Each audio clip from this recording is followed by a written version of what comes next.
Give me a second.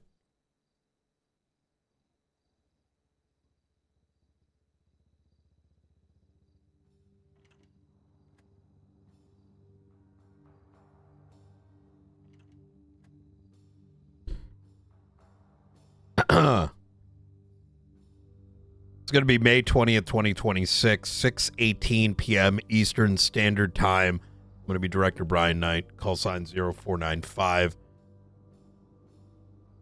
518, Captain Mavorth. Aubrey Webster, also known as Forehead, is going to be sitting across from us. I'm going to read your Miranda rights at this time. At this time, you have the right to remain silent. Anything you say or do will be used against you in a court of law. You have the right to an attorney. If you cannot afford an attorney, one will be provided for you by the state if one is available. Do you understand your rights as they've been read to you today? Yeah. Mr. Webster, in your own words, what the fuck happened today?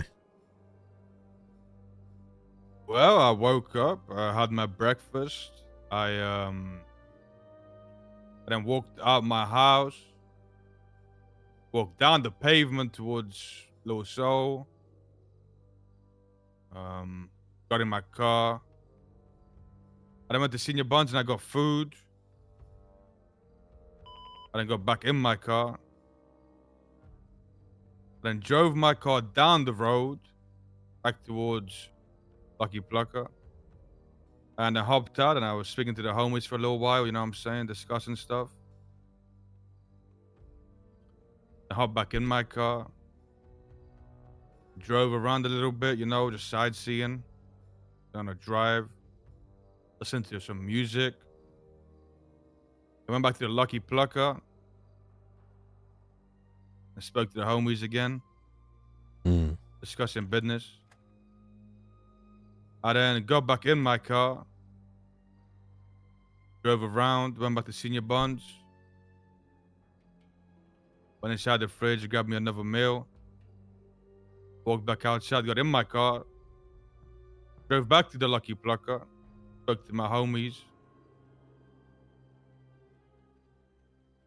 then got back in my car again, drove to the gas station, ended up getting a pack of smokes. I then drove away from there. I was driving down towards Vespucci Beach, but you know what? It wasn't too hot outside, so I didn't go to the beach. So I drove back to the Lucky Plucker, hopped out, spoke to the homies.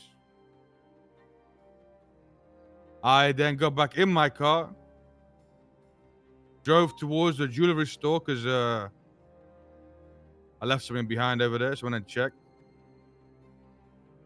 I didn't find it.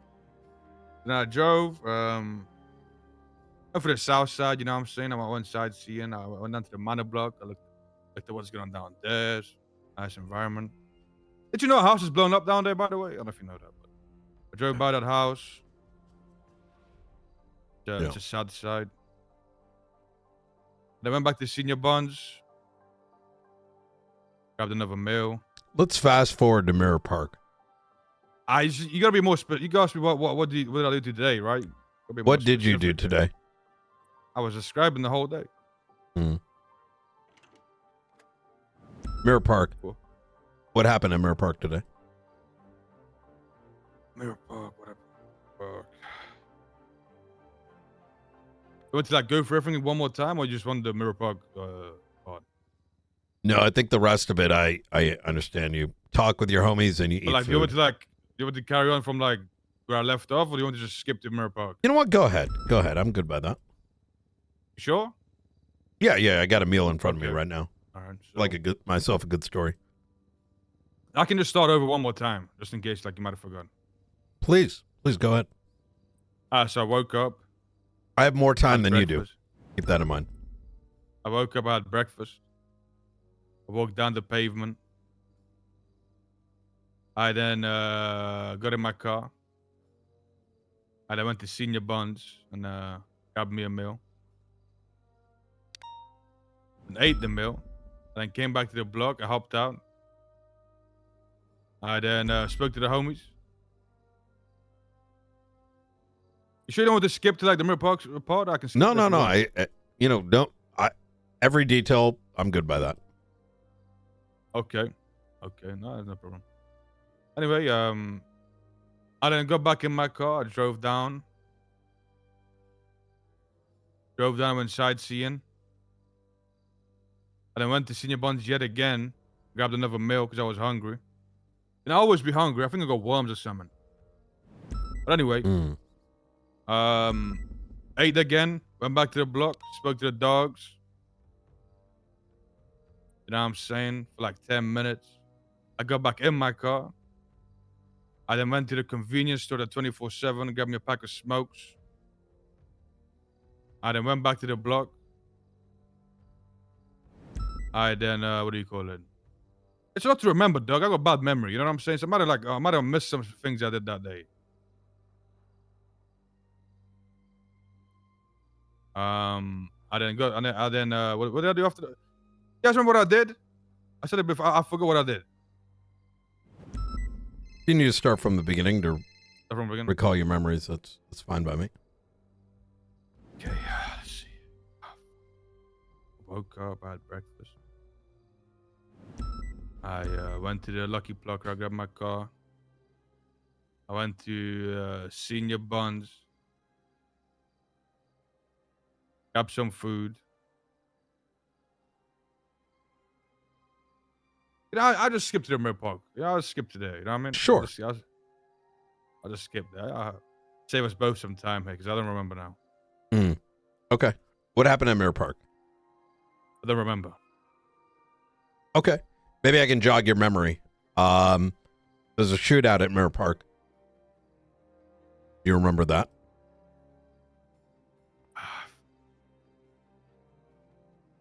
Was that before or after I got breakfast? You tell me. Well, it would have been after. Yeah, was that before or after I got my Senior Buns meal? It was after Senior Buns. Shortly before the situation at CMC. Or after CMC.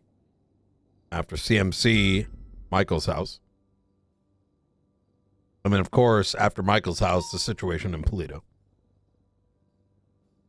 So, Mr. Webster, we have a timeline of not just your activities yesterday in the Humvees with Mr. Sebastian, but also what occurred from Mirror Park to Polito and then the situation with the rest of your boys. So I think for both of our sakes, a little bit of honesty can go a very long way. I'm sure you understand we've got other investigations to tackle. Mm-hmm. So you cooperate with us. Well, I'm being honest with you. I don't remember. What was your question? I said I was being honest with you. I don't remember. Okay. You, anything at all? Not much. I got you. I'll All ask right. you a few more questions, see if I remember those. Yeah, absolutely. People tend to do this sometimes when they're interested to find out what law enforcement wants to know. And I like to play a little bit of ball. I give you something if you give me something. Yesterday, we witnessed we've been searching for Babylonians for a minute. I'm sure you're aware. You've seen it in the papers. Yeah. Hiding in the forests. Not doing too good. Finding little bunkers to hide in. Having a whole lot of us do traffic stops all day.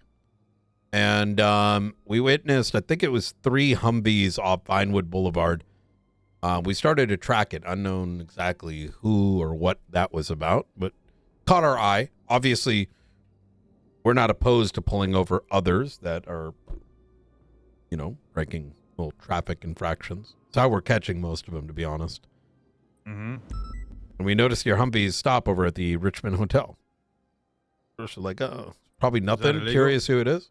No, well, not yet at that time. In fact, we were about to break off. Someone did mention, hey, that back car, it comes back to Aubrey Webster. I was like, oh, okay, well, who gives a shit, right? They're probably, God knows what they're up to. And that's when things got a little interesting. One of our units calls out that they think they heard Alfonso Sebastian in there. And that's when I kind of got a bit of whiplash, and I'm like, wait, the Alfonso Sebastian, the same one that was broken out by the besties not 2 days ago? And that's when I'm thinking to myself, what if these motherfuckers broke him out?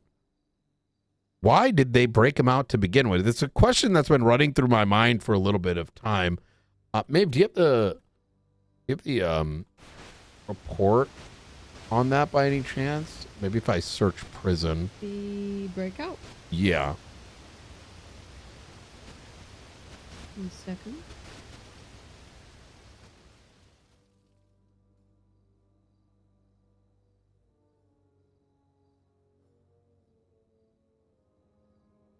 Oh, here we go. 5. No. Let me see. Alfonso Sebastian. Yes, it's 47. Report or incident? Report 47636. Ah, here we go. Title's actually crazy. It's called Besties Help New Babylon. Do you know why it's titled this? Wouldn't know. Well, funny enough, your helicopter was landed inside prison. Tail number V5F7S369. But you know, that could have been anyone that stole it, right? Problem is that we also got Aziz Shaw's. We also got Kerm Magoo's. Molotovs with Kerm's DNA on it. We also, oh my God, Kerm fucking splooged everywhere from the look of this. And then, of course, the inevitable phone subpoenas that came out of it, as well as blood on scene. Now, mind you, with everything that we have on our plate, we can't tackle everything, but you know what they say about how situations unfold. It starts as like a little snowball, and then it starts going down the hill, and it gets bigger and bigger, and then all of a sudden, now this prison break has turned into a kidnapping of a suspect. It's now then rolls into harboring a fugitive, which then rolls into let's hold up doctors and a member of EMS in order to provide medical. And now all of a sudden, you know, the besties that were completely off of our radar are now competing with New Babylon in terms of who can get the bigger set of charges. But here's the thing, Mr. Webster, I think you're a pretty reasonable man, and I'm sure there's a good explanation to, for all of this. Well, you said there was a convoy of Humvees and an officer heard. Who did they hear in there? Mr. Alfonso Sebastian.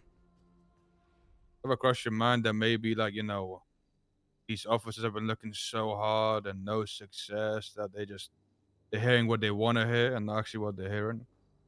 I don't think so. We've caught 7 of them. They've been looking for so many days with no success that, you know, they're imagining this. I think I agree with you. In fact, it's something I question myself, and it's the very reason why we've been not really putting our focus too much on this, right? Just hearing a voice we might have heard. I mean, it could be anything. But when you start to put the entire picture together alongside Alfonso today, all of a sudden that shattered glass starts to give back a reflection.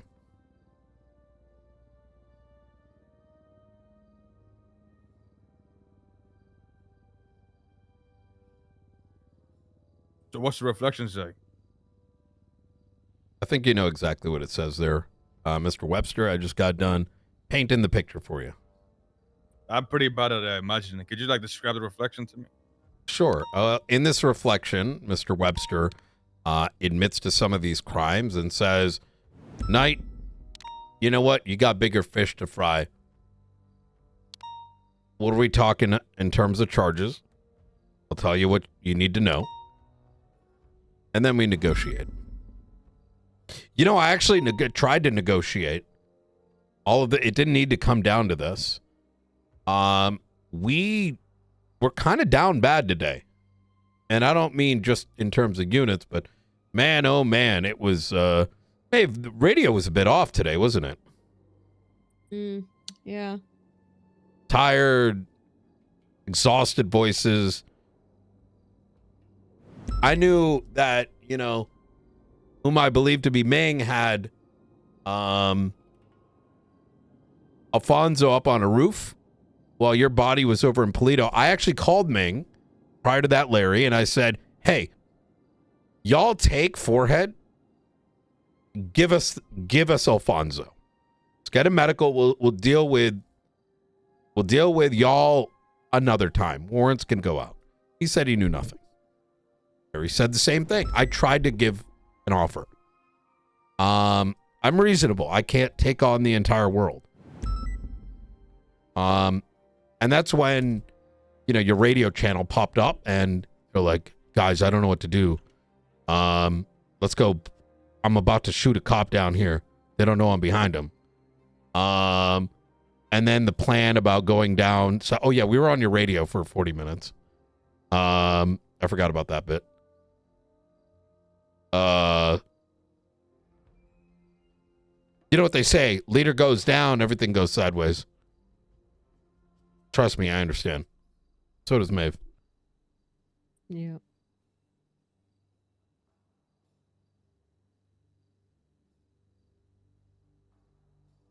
You're stuck with that, you. You know, they were going to save you at one point. What are you charging me with? Right now, we're looking at sending you up for a 24-hour hold, collating all the evidence. And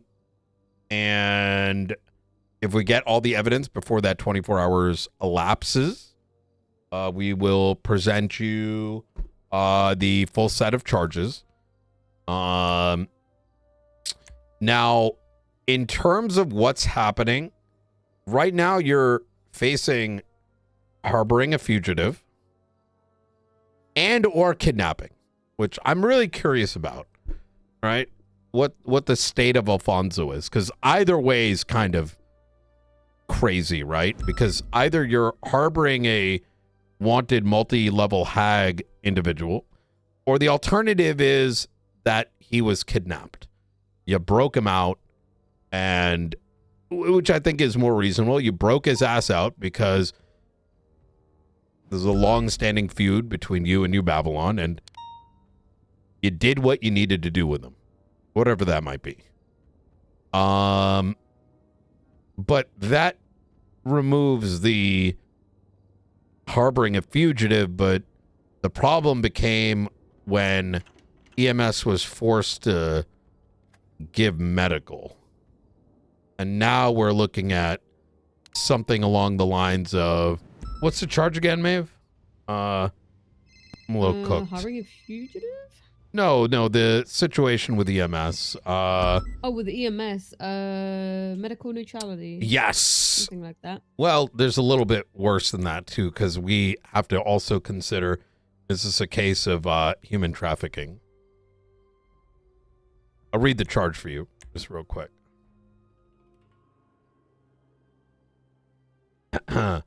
Any person commits human trafficking who commits the unlawful act of transporting individuals under threat of deadly force with the intent to compel them to perform an act of manual labor or a service for an extended period of time under duress.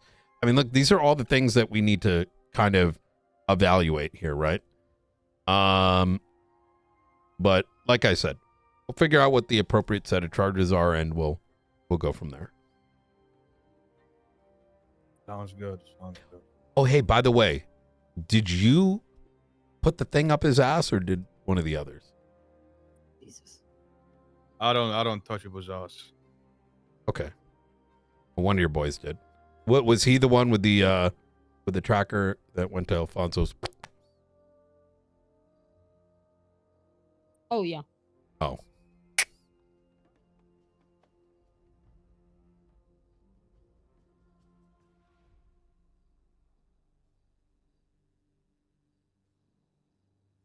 All right. Well, I'm ready to get sent up. Okay. Understand, Mr. Webster. There's always an option to work with us, right? I get that. All right.